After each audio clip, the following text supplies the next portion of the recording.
Hello అండి, welcome to me food express. ఒక plain pulao రైస్తో వచ్చేసానండి. ఇది దేనిలోకైనా బాగుంటుంది. ఫ్రై పీస్ బిర్యానీలో కూడా బాగుంటుంది, వెజిటబుల్స్లోకి బాగుంటుంది, జస్ట్ ఊరికనే ఒక ఎగ్స్ వేసుకో అన్నిట్లోకి బాగుంటుంది. పులావ్ రైస్ అంతే. ఇది చాలా చాలా టేస్టీ అండ్ యమ్మీ. నేను ముందు కొంచెం ఆయిల్ తీసుకుంటున్నాను, ఒక 3-4 టీ స్పూన్స్ ఆయిల్. కొంచెం నేను ఇది వేడెక్కనిస్తాను. దీనిలోకి బిర్యానీ రైస్ ఒక గ్లాస్ ముందే నేను కడిగి పెట్టుకున్న ఒక హాఫ్ అన్ అవర్ ముందు. ఫస్ట్ నేను మసాలాలు వేసేస్తున్నాను. చూడండి, 4 యాలక్కాయలు, ఒక 8 లవంగాలు, ఒక 2 జాపత్రి, ఒక 3-4 చెక్క చిన్న చిన్న ముక్కలు, అండ్ దెన్ ఒక 15-20 మిరియాలు. కొంచెం చిటపట అన్న తర్వాత ఇదిగోండి ఉల్లిపాయ, మీడియం సైజ్ ఆనియన్ ఒక్కటి చాలు, చిన్నది.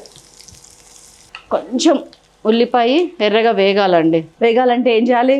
ఒక 1/2 టీ స్పూన్ సాల్ట్ వేస్తున్నా ముందు, జస్ట్ ఫ్రై అవ్వనివ్వండి. ఉల్లిపాయ ఒక 50% వేగిన తర్వాత నేను ఒక 3-4 పచ్చిమిరపకాయలు వేసేస్తున్నాను. ఇది కూడా వేగనిస్తాను.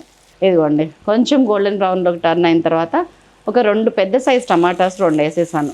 1 గ్లాస్ బియ్యంకి 2 టమాటాలు. పుదీనా ఆకులు ఒక 20-30, కొత్తిమీర ఆకులు ఒక 20-30. ఈ పులావ్ రైస్ దేనిలోకైనా సూపర్ ఉంటుంది. ఇంకా నాన్ వెజ్లోకి అయితే చెప్పక్కర్లేదు. టమాటా కూడా మంచిగా మగ్గాలండి. నేను సిమ్ చేసి మూత పెట్టేస్తున్నాను. మనం ఆయిల్ పెద్ద ఎక్కువేం వేయలేదు. ఫస్ట్లో ఒక 4-5 టీ స్పూన్స్ వేసినట్టున్నాం అంతే. చలో, టమాటాలు వేసి ఒక 3-4 నిమిషాలు అయిందండి. టమాటా కూడా మగ్గింది. ఇదిగోండి మెత్తగా అయింది, చూసారా అన్నీ. దీన్ని నేను ఒక గిన్నెలోకి తీసేసుకుంటా మొత్తాన్ని, ఈ పేస్ట్ అంతటిని. ఇది మిక్సీలో వేసి మెత్తగా పేస్ట్ చేసుకొని వస్తా. సిమ్ పెట్టేస్తున్నా. దీంట్లోకి కొంచెం ఆయిల్, ఇంకొక 2 టీ స్పూన్స్ ఆయిల్ వేస్తున్నాను, అండ్ ఒక 3-4 టీ స్పూన్స్ నెయ్యి వేస్తున్నాను. ఇదిగోండి, మన బియ్యం ఉంది కదా, దీనిని నీళ్ళు తీసేసి వస్తా. 2 బిర్యానీ ఆకులు, ఒక మీడియం సైజ్ ఆనియన్ పొడుగ్గా కట్ చేసింది. పులావ్స్కి బిర్యానీస్కి జూలియన్ కట్టే కరెక్ట్ అండి ఆనియన్. ఇదిగోండి, ఒక 3-4 పచ్చిమిరపకాయలు ఇట్లా పొడుగ్గా కట్ చేసినాయి, అవి కూడా అంతే సేమ్ కట్. కొంచెం లైట్ బ్రౌన్ షేడ్ వచ్చింది. కొంచెం ఉప్పు వేసుకుంటాను. కొంచెం ఎర్రగా వేగాలండి ఉల్లిపాయ. కొద్దిగా పుదీనా వేసేసాను, కొంచెం కరివేపాకు వేసేసాను,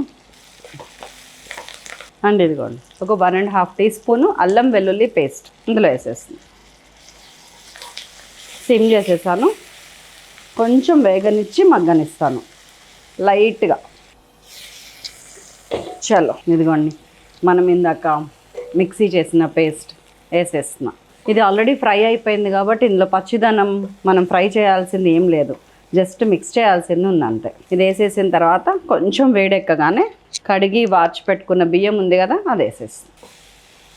నేను కొలత 1కి 2 నీళ్ళు తీసేసుకుంటానండి, కాకపోతే 1.5 తీసుకుంటున్నా. ఇంకొక సగానికి నాకు వేరే ప్లాన్ ఉంది.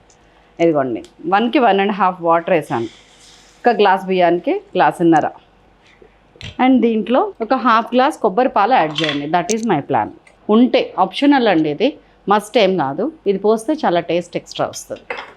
బిర్యానీ ఆకు చాలాసేపటి నుంచి ఉంది, ఇంకా మనకు అవసరం లేదు నిజానికి. దీని ఫ్లేవర్ అంతా వచ్చేసింది మనకి. సో నేను ఆల్రెడీ అందులో టమాటాస్ పులుపు అంతా ఉంది కాబట్టి ఒకటే చెక్క, పెద్ద నిమ్మకాయ కాబట్టి ఒక చెక్కే పిండుతున్నా. మీరు చిన్న నిమ్మకాయ అయితే 2 పిండండి. ఈ టైంలో ఒక్కసారి టేస్ట్ చూడండి, ఉప్పు చూడండి. ధనియాల పొడి ఒక్కటి ఇక్కడ చల్లేస్తున్నాను నేను. కొంచెం ఒక 3/4 టీ స్పూన్ మూత పెట్టేస్తున్నా. సిమ్ చేసేస్తున్నా. మంచిగా పువ్వులా ఉడుకుతుంది. 10-12 నిమిషాలు అంతే. స్టవ్ కట్టేసాను. టడా, ఇది మన అద్భుతమైన పులావ్ చక్కగా ఉడికిపోయింది. సూపర్ కదా, అసలు టేస్ట్ మామూలుగా ఉండదండి. తప్పకుండా చేయండి. మరొక అద్భుతమైన రెసిపీతో మిమ్మల్ని మళ్ళీ కలుస్తారు. అందరికీ సెలవు, బాయ్.